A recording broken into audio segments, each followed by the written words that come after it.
Muchas gracias. A continuación, dando seguimiento a nuestro programa, vamos a dar inicio con nuestro primer panel titulado Panorama de Gestión de Residuos de la Ciudad de México, que contará con la presencia del licenciado Julio César García Vergara, director general de Evaluación de Impacto y Regulación Ambiental, que nos acompaña en representación de la doctora Marina Robles García, secretaria del Medio Ambiente de la Ciudad de México.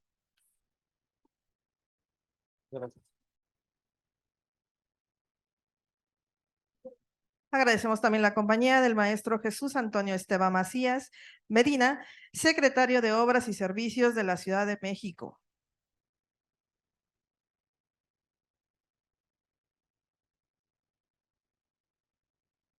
Agradecemos también la presencia del ingeniero José Guillermo Díaz Arroyo, director de CEMEX Regenera.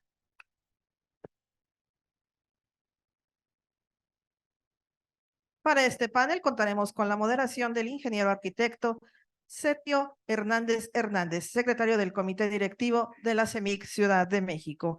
Al término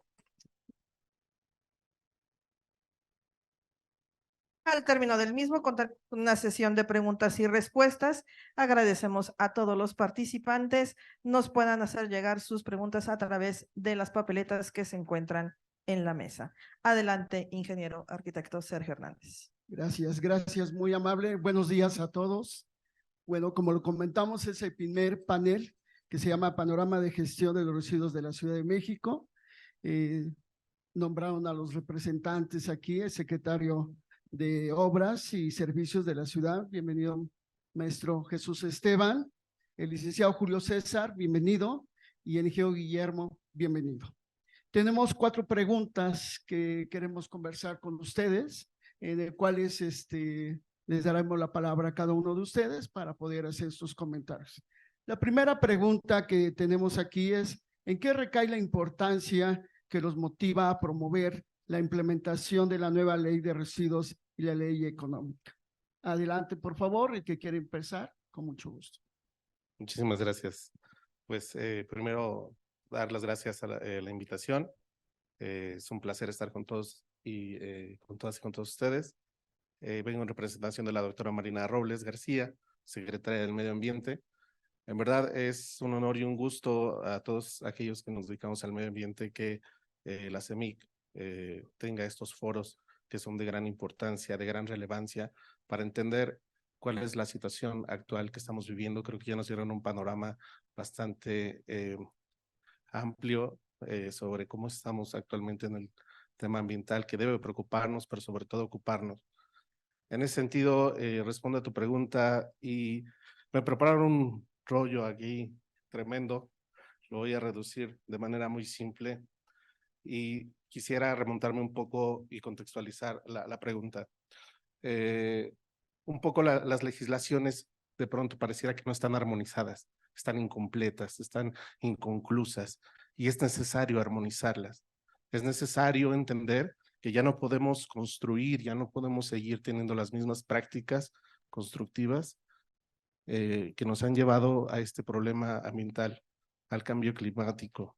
Entonces, es necesario implementar a través de un Estado de Derecho, de la legislación, pues reglas muy claras de cómo tenemos que seguir produciendo, cómo tenemos que seguir construyendo, cómo tenemos que regular y autorregularnos. En ese sentido, quiero comentar, porque creo que es de gran importancia, desde que apareció la Ley General del Equilibrio Ecológico y la Protección al Ambiente, en 86, si mal no recuerdo, se estableció una distribución de competencias para los distintos órdenes de gobierno, federal, estatal y municipal. Se sigue esa distribución de competencias. Y en materia de residuos, a la federación le toca la formulación, conducción, la política, la gestión de los residuos peligrosos. A los estados los de manejo especial, entre ellos precisamente los residuos de la construcción. Pero ¿qué pasa con los residuos de la construcción?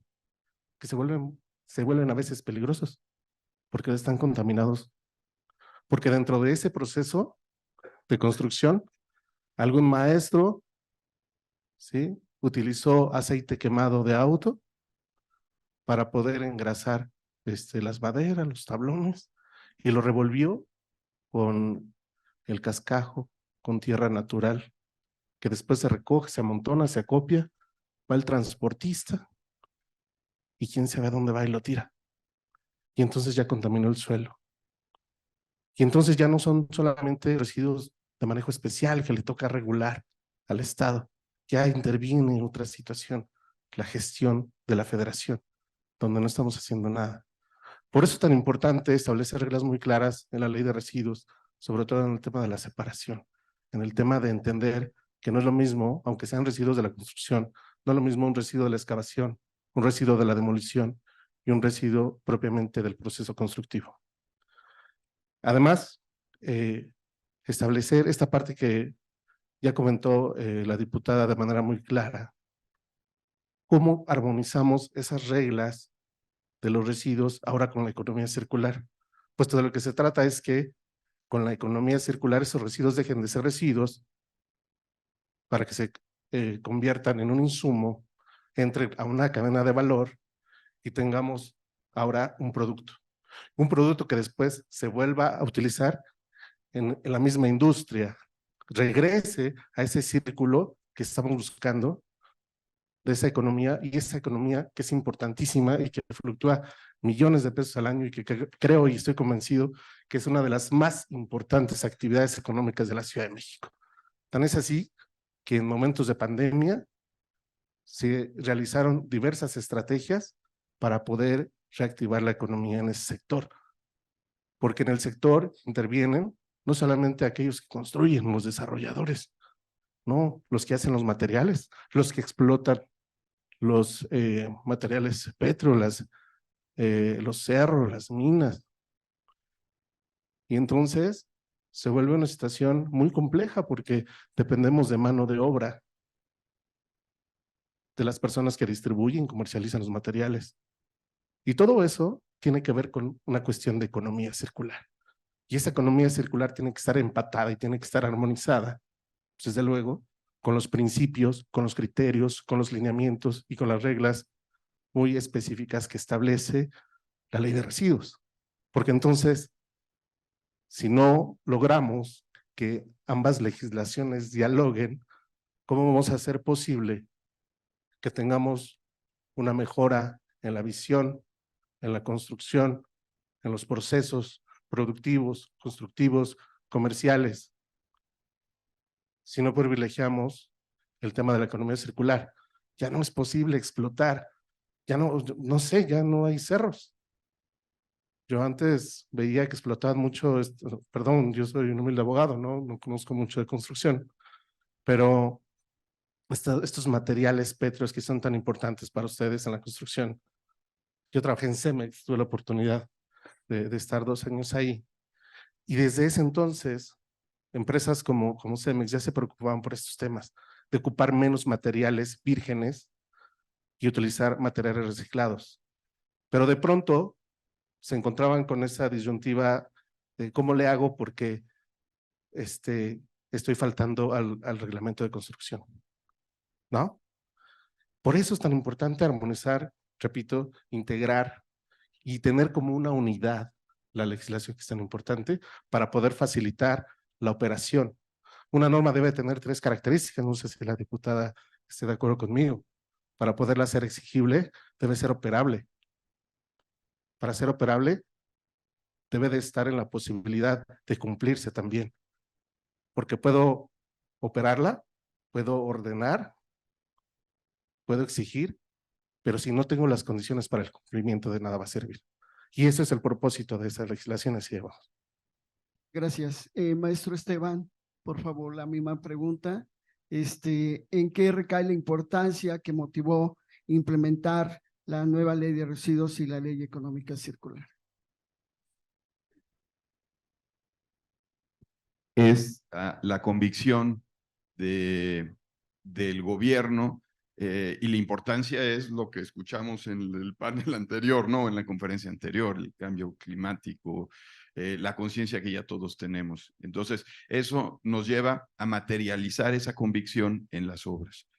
Y bueno, traigo por ahí una presentación, sé que no era el formato, pero creo que es importante exponer cómo estas convicciones, además de tener esta parte normativa, se llevan a cabo materializándolas. Dice el presidente López Obrador que una de las definiciones de política es pensamiento y acción, y que la acción es convicción. Materializar esa convicción tiene que ver con estas acciones que se iniciaron apenas entramos al gobierno. Aquí vemos la reducción de la disposición de residuos sólidos urbanos, el histórico que tenemos de diciembre de 2018, bueno, acá traigo 2019 a 2023, una reducción de prácticamente 2,000 toneladas. No conocemos otra experiencia a nivel internacional que en un periodo tan corto haya llevado a cabo una reducción de esta magnitud. Esto tiene que ver con las 12,600 toneladas de residuos sólidos que diariamente se recolectan. De esas, 8,600 estaban llegando a sitios de transferencia, y de ahí traemos un promedio de 6,500 que ya se van a los sitios de disposición final. La siguiente.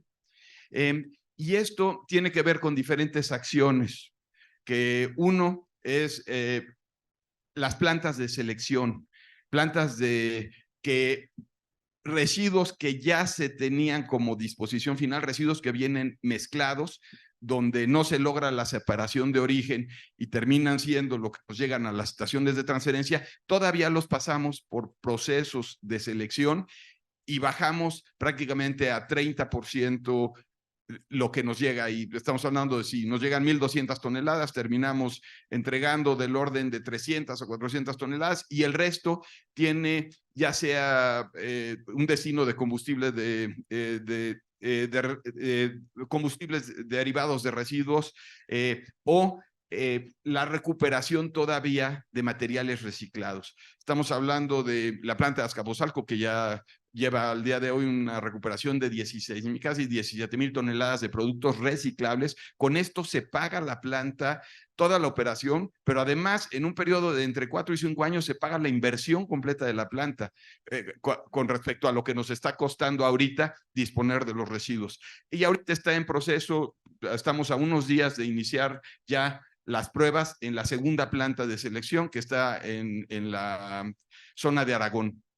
Y además, algo muy importante, que esto va a generar, pues sí, un cambio en el manejo de los residuos orgánicos, la planta de carbonización hidrotermal, que ya está en procesos de pruebas. Estamos por iniciar ya la producción constante de 72 toneladas diarias de lo que se iba también a la planta de composta, pero que ahora se convierte en carbón, en pellets de carbón. Entonces, secuestro de CO2, como le dicen, y que tiene un gran valor. Esa es la planta de carbonización hidrotermal que tenemos ya en la última fase de pruebas con es el Instituto de Ingeniería, es la UNAM, la que tiene la patente de esta tecnología, y se podrá ampliar y podrá procesar hasta 2,500 toneladas de residuos orgánicos. La siguiente.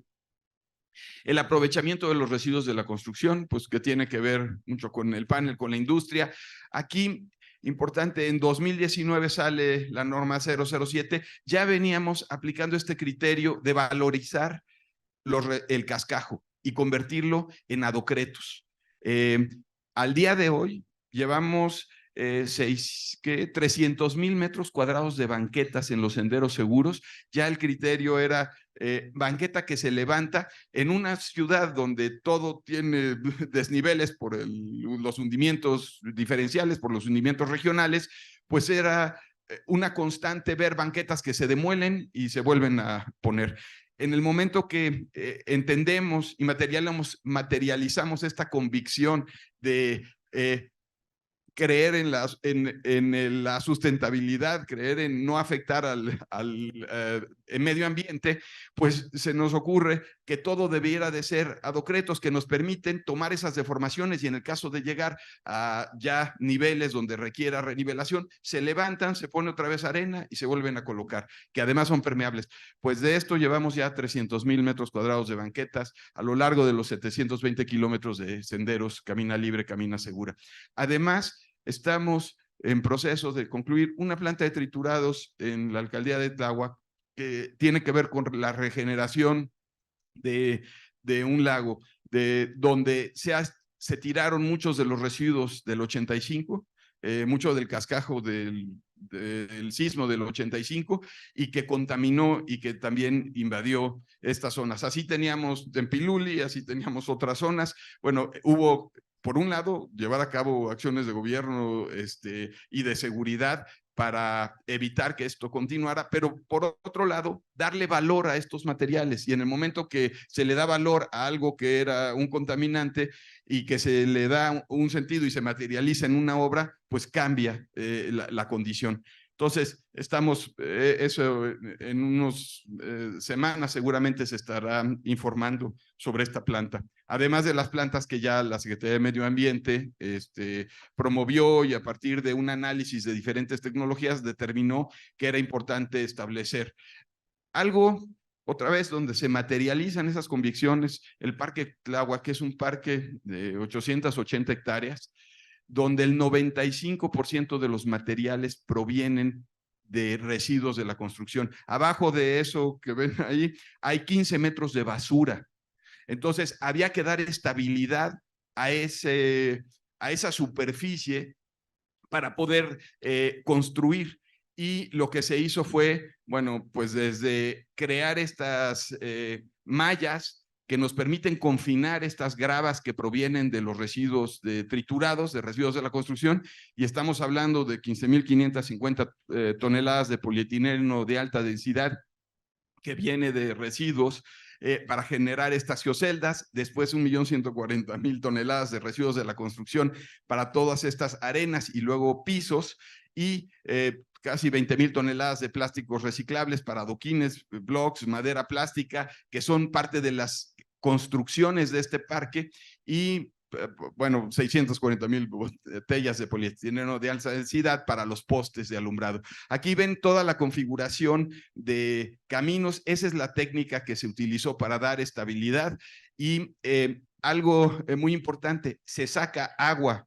O sea, aquí no nada más hablamos de residuos de la construcción, estamos obteniendo agua del drenaje, lo pasamos por una planta de tratamiento, lo pasamos por un humedal de 1 hectárea y con eso inundamos 8 hectáreas más. Entonces, en algunas de las imágenes llegan a ver humedales. Esto es Iztapalapa, donde no hay agua y donde ahorita ya llegan especies de aves. En fin, ha ganado premios, el más importante premio de verde de Latinoamérica y uno de los más importantes del mundo. Aquí está Armando Alonso, que es quien nos apoyó con este proyecto, con este programa, y sí es un pronunciamiento a reconocer lo que se hace sobre lo que era un tiradero de basura a cielo abierto. Entonces, otra vez, las técnicas que aquí se utilizaron, la materialización de esa convicción se puede confirmar. Y esto nos lo llevamos ahora también al bosque Clausel, al bosque de Chapultepec. Estamos hablando de más de 4,000 toneladas de residuos de la construcción que se utilizan para crear estos senderos con un piso, con el llamamos hidrocreto, pues es una especie de concreto permeable que lo que hace es darnos esta textura, estos caminos que nos permiten infiltrar el agua y que son amigables, digamos, con el entorno. Estas son de las intervenciones que hemos hecho en el proyecto Chapultepec, Naturaleza y Cultura. Estamos hablando nuevamente de volúmenes muy importantes que se pueden aplicar con estas tecnologías. La siguiente. Bueno, a grandes rasgos, estas son algunas de las acciones que materializan estas convicciones sobre volver a utilizar o esta visión de reciclaje.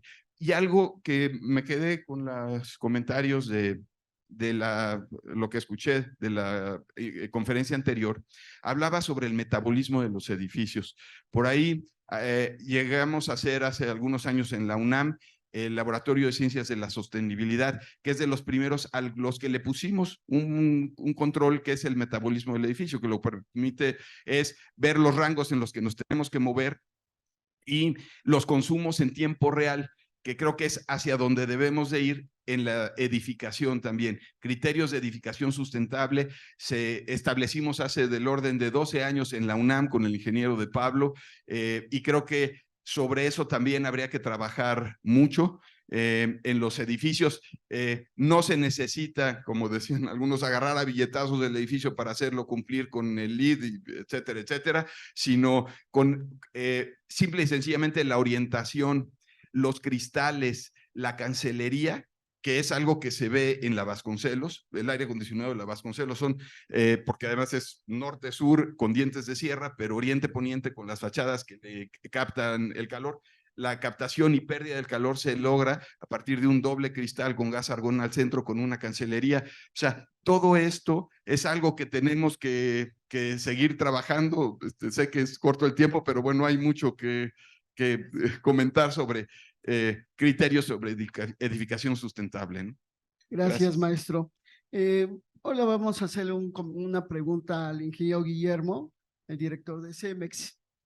Hoy actualmente, ¿qué acciones en términos de política pública se están aplicando y se podrían aplicar para incrementar la industria de la construcción más sustentable? En el caso de CEMEX, ¿qué está haciendo CEMEX para incorporar el material reciclado en cementos no estructurales?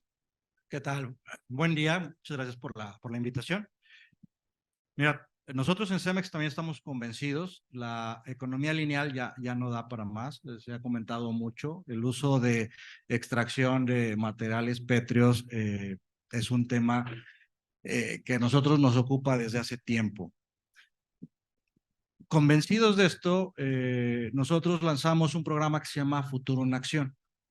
Uno de los pilares de Futuro en Acción es precisamente el tema de economía circular.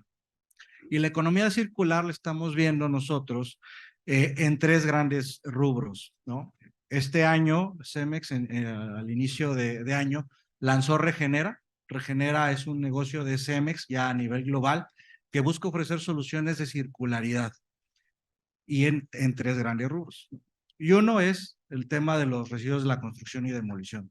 Nosotros estamos convencidos que el 100% de los residuos se pueden reutilizar de alguna manera, se pueden reutilizar para volver a ser concreto, para seguir construyendo todos nuestros edificios. Se pueden reutilizar como una materia prima para producir cemento, o también se pueden reutilizar para, como se veía en el tema de los parques, para recuperación de espacios, ¿no? Nosotros tenemos un caso específico en Colombia, donde de una cantera la estamos recuperando y estamos haciendo una conformación morfológica que al final vamos a entregar a la ciudad un parque verde con capacidad de construcción de vivienda. Otro de los rubros importantes es otras industrias generan mucho tipo de residuos, como la industria cerera, las industrias de cerámicos, y todos estos materiales nosotros los podemos incorporar a nuestro proceso de cemento, los podemos utilizar como una materia prima o como un subproducto, ¿no? Entonces, son dos iniciativas de circularidad. Y uno tercero, y es algo que tiene dos efectos. Hoy en día, en general, nosotros generamos alrededor de 1 kilogramo de basura al día. Todos los días nosotros generamos 1 kilo de basura. La Ciudad de México ha hecho inversiones importantes en este sentido, y nosotros tenemos una meta muy clara de poder aprovechar este tipo de residuos, ¿no? Separamos todos estos que se pueden valorizar, todos los plásticos que son reciclables, como el PET, polipropileno, aluminio, chatarra. Sin embargo, hay materiales que ya por sus características o no son técnicamente factibles o no son económicamente factibles su aprovechamiento. Sin embargo, en el horno de cemento podemos recuperar toda esta energía para seguir produciendo cemento. Con esto tenemos dos grandes beneficios. Por un lado, reducimos el consumo de combustibles fósiles pero también mitigamos los gases de efecto invernadero. Ahorita veíamos una ponencia donde el 18% de los gases de efecto invernadero son producidos por la industria del acero y del cemento, ¿no? Entonces, este es uno de nuestros caminos para lograr llegar al net zero que nos hemos planteado en el 2050. Muchas gracias. Tenemos otra pregunta de manera global. ¿Cuáles han sido los programas de disposición de residuos? ¿Cuáles son las áreas de oportunidad en el ámbito público y privado? Sabemos que existe la norma, lo están diciendo que se ha sido utilizable. ¿Cómo se inspecciona que las construcciones aquí en la Ciudad de México estén utilizando el material reciclado? ¿Bajo qué norma? ¿Cuál es el procedimiento que hacen en ese tema de inspección? Sí, tu pregunta, me gustaría contestarla en tres dimensiones. Antes de aplicar la mano dura, la SEDEMAC, junto con estos foros y desde luego la concientización de cada uno de nosotros, tiene mucho que ver para no llegar a esquemas de control, de inspección y de vigilancia. De lo que se trata es que entendamos que tenemos que cumplir la norma, más allá de una carga burocrática, más allá de eso a que se enfrentan el día a día los desarrolladores, esta parte de cumplimiento, una carga más, un costo más que hay que implementar bajo una conciencia de, híjole, me va a encarecer el costo y qué voy a obtener a cambio, ¿no? Entonces, quiero comentar que primero, pues se ha hecho todo lo posible por dar a conocer la norma, por, a través, como estos foros tan importantes, concientizar y entender de qué va la reforma, de qué va la integración de la legislación, pero qué beneficios va a traer su cumplimiento. Y es salvar, ya lo comentó el doctor, nuestro planeta, ¿no? Creo que mayor beneficio no podemos obtener. El segundo es que la propia norma establece un sistema, yo le llamaría de autorregulación a través de las unidades de verificación. El problema es que no las utilizan. O sea, ningún desarrollador quiere contratar a la unidad de verificación para que le dé el seguimiento, lo asesore en el cumplimiento y lo lleve a un buen puerto y se cumpla con la ley, ¿no? Ese es el tema. Y entonces viene la unidad de verificación y me dice, oye, ya tienes una planeación,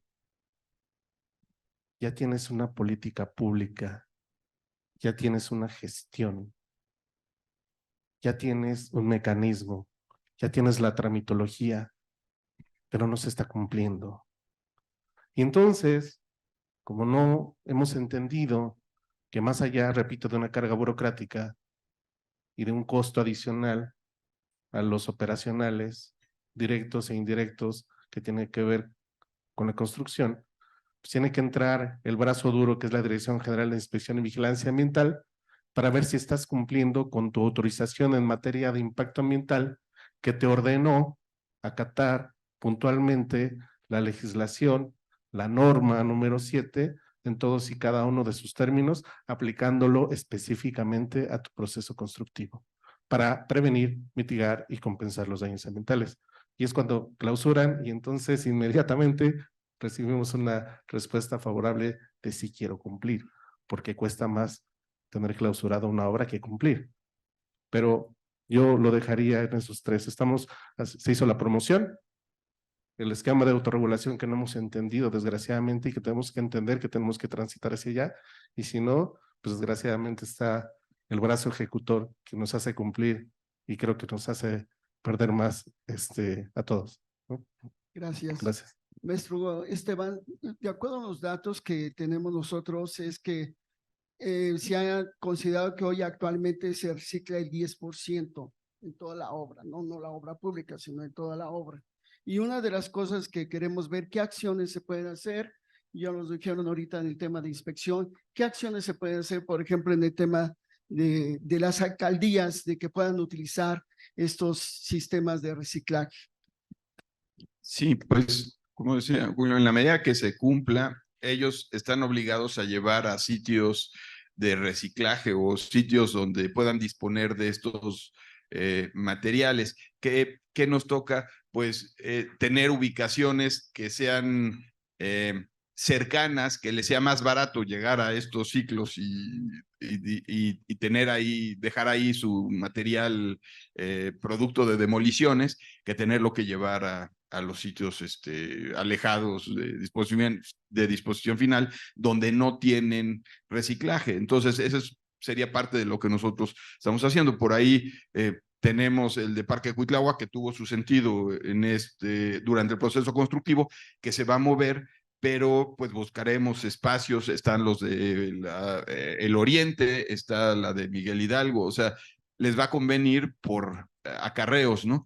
Y la idea es estos residuos de la construcción pues ya están valorizados, o sea, ya tienen una ruta donde se pueden aplicar. Si estamos viendo costos de paramétricos para adocretos, estamos hablando creo que de 65 pesos el metro cuadrado, de ese orden, contra casi el doble con material virgen. De triple con material virgen. Estamos hablando de que nada más en la alcaldía de Iztapalapa son casi 1 millón de metros cuadrados o 1 millón de piezas. 1 millón de piezas que vienen de productos de triturado de la construcción. Entonces, en la medida que valorizamos, y esto le pasó al PET, no sé si recuerdan, hace 20 años la doctora Sheinbaum emite o da un anuncio donde iba a prohibir el PET. En ese momento se acercan todas las empresas que lo utilizaban como envase y proponen integrar ECOCE. Ahí aparece ECOCE, donde dice, nosotros nos encargamos de valorizarlo. Y al día de hoy, Ciudad de México es de las ciudades donde más se recicla el PET. Entonces el camino está claro, valoricemos los residuos y en ese momento ya no se convierten en residuos y no se vuelven un material que tiene un valor y que va a tener una ruta. Y eso nos está pasando en la planta de selección, es chistoso. Nosotros, bueno, pues teníamos definidos ciertos materiales que entran al último proceso donde se recuperan y se acercaron industriales de la zona a ver qué estábamos recuperando y vieron unas bolsas que también estaban saliendo y se estaban seleccionando en el último proceso. Y nos dijeron, nos interesa ese material. En ese momento toma otra ruta, porque ese material se separaba, pero digamos, seguía siendo algo de disposición. Tomó otra ruta ese material, entonces es valorizar, creo, el camino para que incrementemos el reciclaje, ¿no? La economía circular. Gracias, maestro Esteban. Ingeniero Guillermo, ¿qué otras acciones de oportunidades ha hecho la iniciativa privada? Usted representando ahorita la iniciativa privada por CEMEX. ¿Qué acciones va a hacer más CEMEX en este tema de reciclaje? Sí, mira, nosotros tenemos unas metas muy claras, ¿no? En México, nuestra meta para el 2030 es poder aprovechar 6 millones de toneladas al año de residuos de diferentes industrias, ya sea como materias primas o para aprovechar su energía. Hoy en día, si no me equivoco, nuestra meta para aprovechar materiales o la energía de los materiales al 2030 es de 2.5 millones de toneladas, nuestra meta al 2030. Este año vamos a cerrar con cerca de 1.5 millones de toneladas de residuos que aprovechamos en los hornos de cemento. Nuestra tasa de sustitución de materias primas para la producción de cemento hoy está en 7-8%. La idea es llegar a un 30% de sustitución de nuestras materias primas en el horno. Entonces, tenemos una ruta clara. Hay retos, como bien lo mencionaban ahorita, o sea, el reto es cómo le damos valor a ese residuo, cómo incentivamos el consumo. El efecto de los plásticos es muy claro, ¿no? Cómo logramos que estas empresas busquen recuperar estos materiales. Y el tema de los empaques flexibles que comenta el maestro Esteban es clarísimo. En Europa, la legislación les prohíbe recuperar o generar más plástico. Empieza a haber un tema de ya no vas a transportar plástico entre naciones, ya no vas a poder utilizarlo de esta manera, entonces necesitas hacer acciones. Y esto para todas las empresas que tienen presencia en Europa, les aplica a nivel global. Entonces tienen que estar buscando acciones de qué hacer con el plástico. Y ese es un gran reto, porque estos empaques flexibles son empaques que son multicapas, contienen capas de aluminio, tienen capas de polipropileno o capas de polietileno. Reciclarlo es un reto, ¿no? Pero ya se puede hacer. Ahora, ¿cómo lo recuperamos? ¿Cómo lo sacamos de la calle? Y ese es el reto. Y ahí es donde se están explorando y se están haciendo muchas inversiones para encontrar la forma de cómo recuperamos este material de manera eficiente para poderlo incorporar y para poderlo reciclar. Y entonces sí tener o estar hablando de una economía circular del empaque flexible. Pues muchas gracias. Con estas son las últimas preguntas, bueno, los últimos cuestionamientos que teníamos. Tenemos una pregunta, yo creo que ya la comentó el licenciado, pero sí vale la pena que reiterar. Nos pregunta Alfonso Chávez, lo ha dicho cuidado claramente Julio César, que importante contar con la ley de residuos y la norma número 7, pero más importante de esa ley y esa norma es que se cumpla. Por ello, podría ser que la norma establezca un mecanismo, la participación de las unidades de inspección. Eso es lo que tú nos habías comentado, ¿verdad? No sé si quieras aclarar algo más o contestar esa pregunta. Sí, es muy importante entender que el tema de los residuos de la construcción parte de una verdadera problemática de la ciudad, una problemática que ya no era, ya no había forma de solucionarla si no se cambiaba totalmente el esquema de la política pública en su atención. A partir de esta gestión, la doctora Claudia Sheinbaum lo que hace es invitar precisamente a la industria privada, invitándolas a crear estas plantas, porque esa es la primera parte. El tema de la generación es que, si mal no recuerdo, se generan aproximadamente 14,000 toneladas diarias, más o menos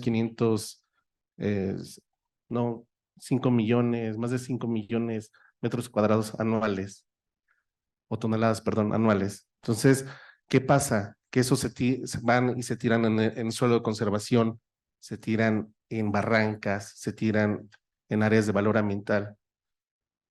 Y esos pocos pulmones, esas pocas áreas verdes, esas áreas naturales protegidas que nos brindan servicios ambientales que todos necesitamos, aire, agua, un poco el tema, quisiera no ser redundante, pero es no interrumpir el ciclo hidrológico de las barrancas con cientos de toneladas de residuos, ¿no?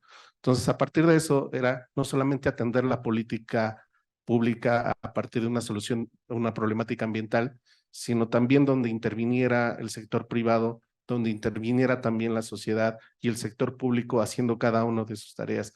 Es imprescindible que en los 3 órdenes de gobierno haya una coordinación, haya esta coordinación transversal para que pueda operar perfectamente bien el esquema de la política pública planteada. Cada quien tiene que hacer su tarea. De otra manera, imposible que podamos pelear con la problemática al nivel que queremos hacerlo. Muchas gracias. Tenemos otra pregunta, la última pregunta de la empresa Arquitectura Visión Actual.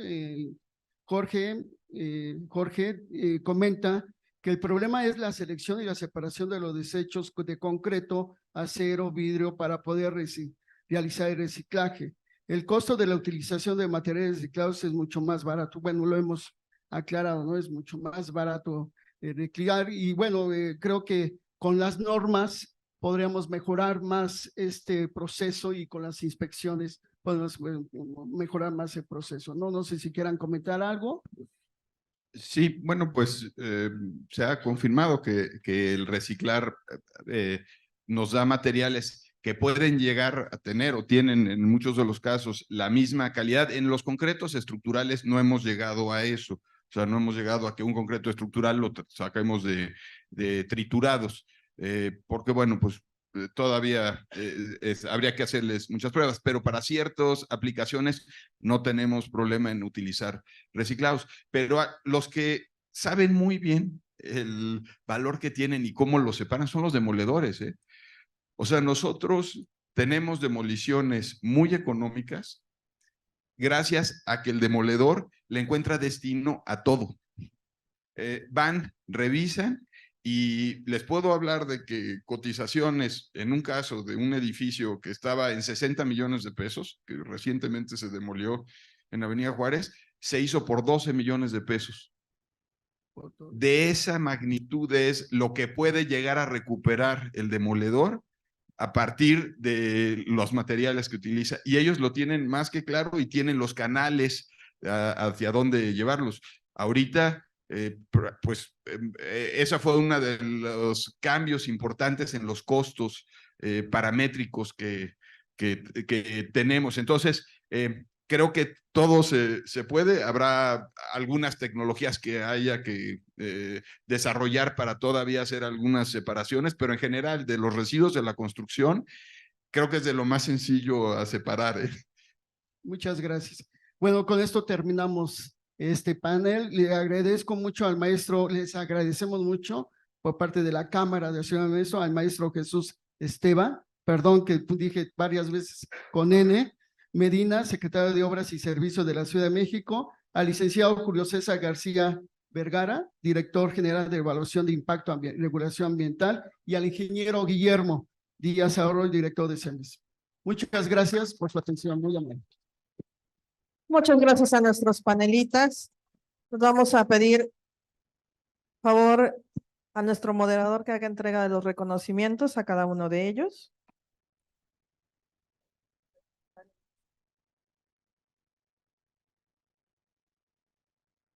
Licenciado Julio García, acercarse a recibir su reconocimiento.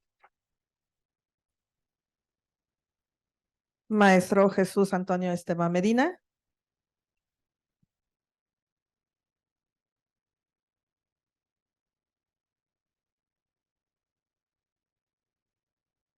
Ingeniero José Guillermo Díaz Arroyo. Agradecemos a todos nuestros panelistas. Por favor, si gustan acercarse a la fotografía.